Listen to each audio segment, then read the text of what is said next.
Okay, so let's explore some of the properties of this expectation value of the energy. So I want to propose a concept test. So I want to give an example. I want you to give me an example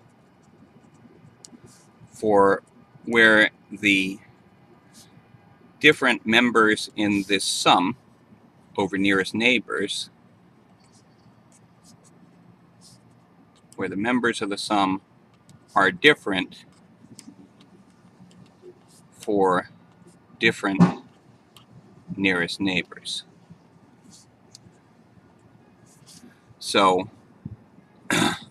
I want you to be thinking about what wave function should we be talking about for that, and what crystal lattice are you going to use in your example. And the only requirement is just that as you go over the sum, the terms are different for different nearest neighbors to the origin. So please pause the video now, think about that on your own, and then come back when you are ready to do so.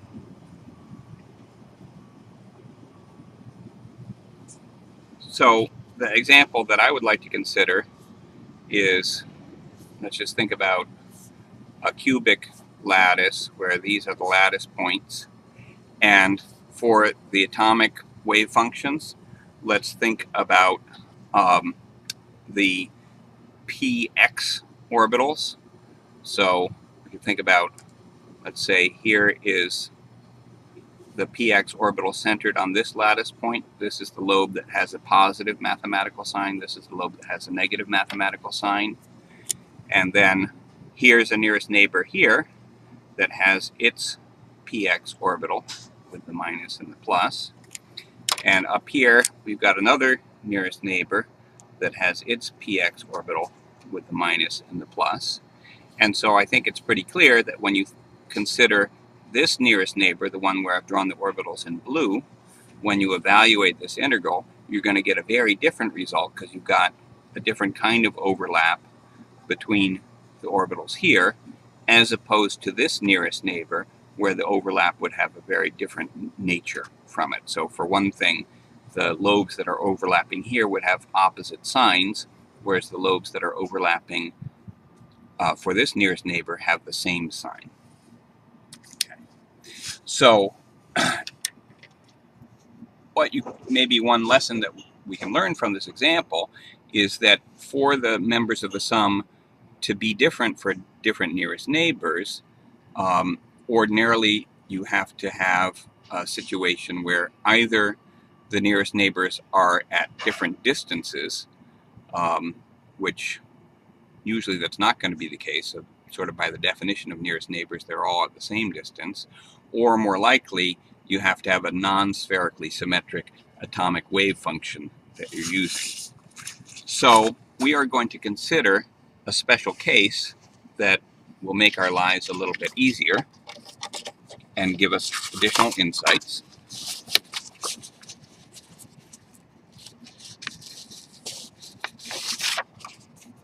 So the special case that I want to think about is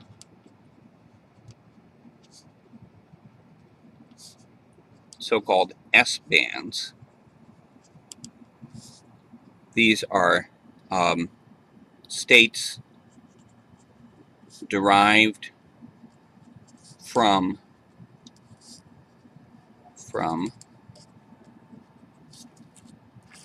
S atomic orbitals. So S atomic orbitals are spherically symmetric, and that's going to mean that all the terms that appear in this sum are going to be the same. So I'm going to define, to go back to the sum, this first term, we're going to define that as alpha. So all of this, call that alpha. And this second term, not including the exponential, not including the sum, just the integral, we'll define that as beta. And you can see that alpha clearly is negative because it's the expectation value of an energy for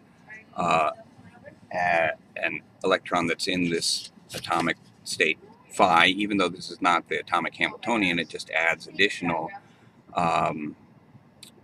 attractive interactions. Beta is also going to be negative because essentially, because both phi star and phi are positive, and so H operating on this, multiplying by this, is still going to give you a negative value for beta. Beta is going to be more negative the more this orbital and this orbital overlap. Okay, so with those definitions, we could then write that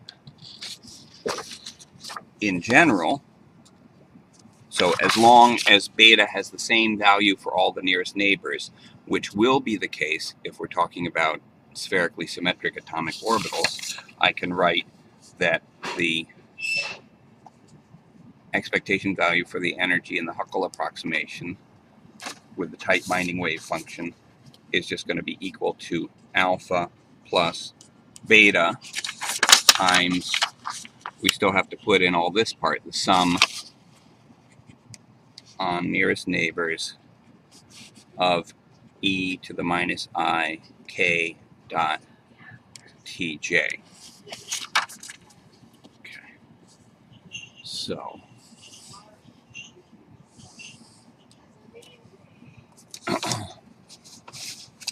so now I want to consider an even more special case to develop our intuition a little bit more. So even more special case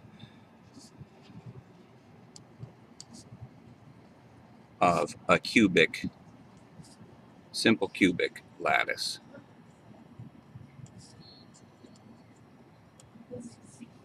It's the simplest type of three-dimensional lattice, so it's a good place for us to start with. So I'm going to pose a concept test for you. For the simple cubic lattice with side length A, what is the expectation value of the energy in the Huckel approximation for the tight binding wave function? So think about that on your own, and maybe I'll give you one more hint. We'll express the block wave vector k as x hat kx plus y hat ky plus z hat kz. Okay, so go ahead and pause the video, try to figure out what this expectation value is, and when you're ready, you can jump back in. Okay, so for the simple cubic case, the lattice translation vectors, t, for the nearest neighbors, so t sub j for nearest neighbors, would be plus or minus x hat a, those are the nearest neighbors to the left and the right, plus or minus y hat a, and plus or minus z hat times a. So when we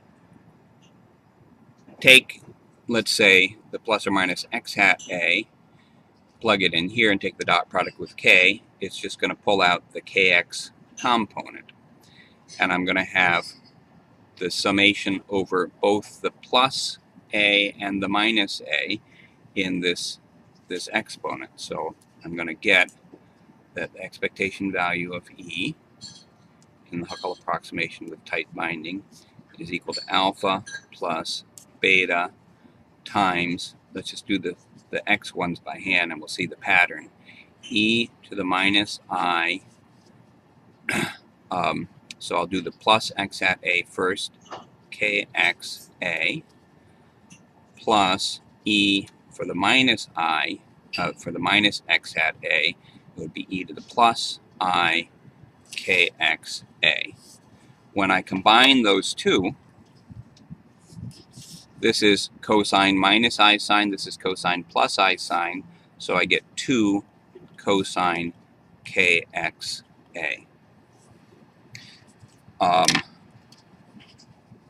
And then etc. So let me just rewrite this in a little bit neater form. It's going to be alpha plus, we can pull out the factor of 2 beta times cosine of kxa plus cosine kya plus cosine kza. Okay. So now, continuing with this even more special case of the simple cubic lattice, where we're assuming that we're dealing with bands derived from an S-state atomic orbital. Let me ask another concept test. If the topmost band is filled for a particular system, the topmost meaning highest energy band is filled, how much energy is required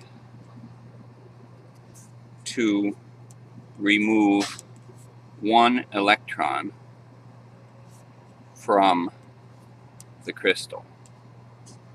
And of course, your answer is going to be in terms of alpha and beta. So try to work that out on your own, and when you're ready, come back to the video. Okay, so here we're back. If we look at this expression, the most energetic electron is going to be the one. So remember, beta is negative. So if we want the energy to be the highest, we want the sum here to be the most negative possible. And that's going to happen at the edges of the Brillouin zone. So when kx equals ky equals kz equals pi over a, then I'd have cosine pi over a times a. Cosine of pi gives me -1. So I get a total, if for all of these, of -3. So the most energetic electron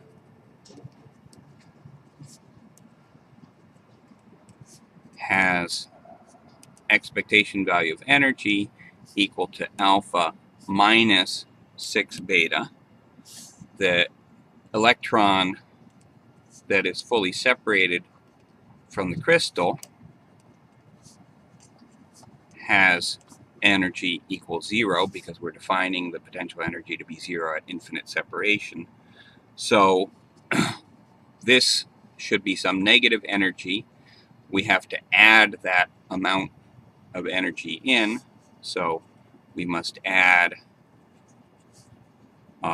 6 beta minus alpha of energy to this negative amount to get a total energy of 0 and totally separate the electron from the crystal.